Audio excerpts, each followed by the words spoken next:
गेले मांडवे माझे गाव. भाषणाला सुरुवात करते कांचन माझे नाव, कांचन माझे नाव.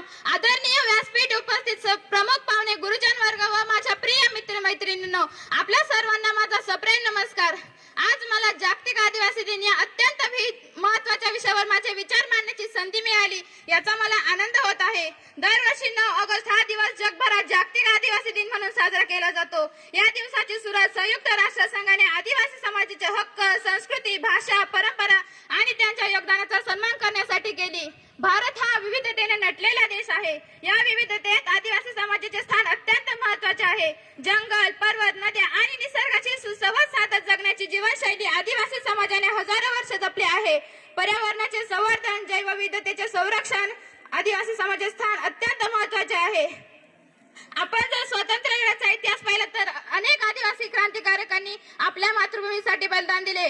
बिरसा मुंडा, तंटा बिल्ला, राघोजी भांगरे, बाबूराव शेडमाके, वीर नारायण सिंह, अल्लुरी सीताराम राजू यांसारख्या अनेक क्रांतिकारकांनी अन्यायाविरुद्ध संघर्ष करून इतिहास घडवला. त्यांच्या शौर्याचा आणि त्यागाचा आपण सदैव अभिमान बाळगला पाहिजे. मित्रांनो, आजचा काळ हा ज्ञान आणि तंत्रज्ञानाचा आहे.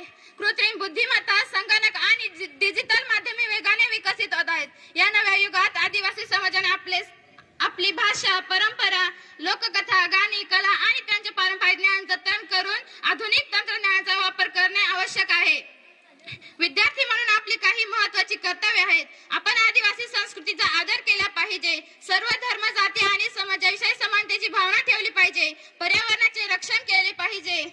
संविधानातील समता, बंधुता आणि न्याय या मूल्यांचे पालन करणे ही देखील आपली जबाबदारी आहे. आज जागतिक आदिवासी दिनाच्या निमित्ताने आपण एक संकल्प करूया की भारतातील प्रत्येक आदिवासी भाषा, संस्कृती, परंपरा आणि ज्ञानाचा सन्मान करू, पर्यावरणाचे रक्षण करू आणि समतेवर आधारित समाज घडवण्यासाठी प्रयत्न करू. डॉक्टर बाबासाहेब आंबेडकर यांचे एक विचार आपण नेहमी लक्षात ठेवले पाहिजे. शिक्षण हे वाघिणीचे दूध आहे, जो तो पिईल तो गुरगुरल्याशिवाय राहणार नाही. हा संदेश प्रत्येक विद्यार्थ्याला प्रेरणा देणार आहे. ज्या समाजाला आपल्या मुळाची जाणीव असते,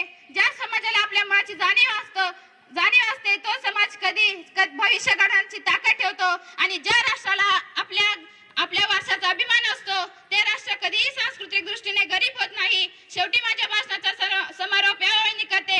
जंगल, जल आणि जमीन यांचे रक्षण करूया. आदिवासी संस्कृतीचा अभिमान जपूया. ज्ञान, समता आणि मानवतेचा दीप प्रज्वलित करून समृद्ध आणि सशक्त भारत घडूया. आपण सर्वांनी माझे शांतपणे मनोगत ऐकून घेतले त्याबद्दल मनपूर्वक धन्यवाद. जय हिंद, जय महाराष्ट्र, जय आदिवासी, जय जोहार. थँक्यू.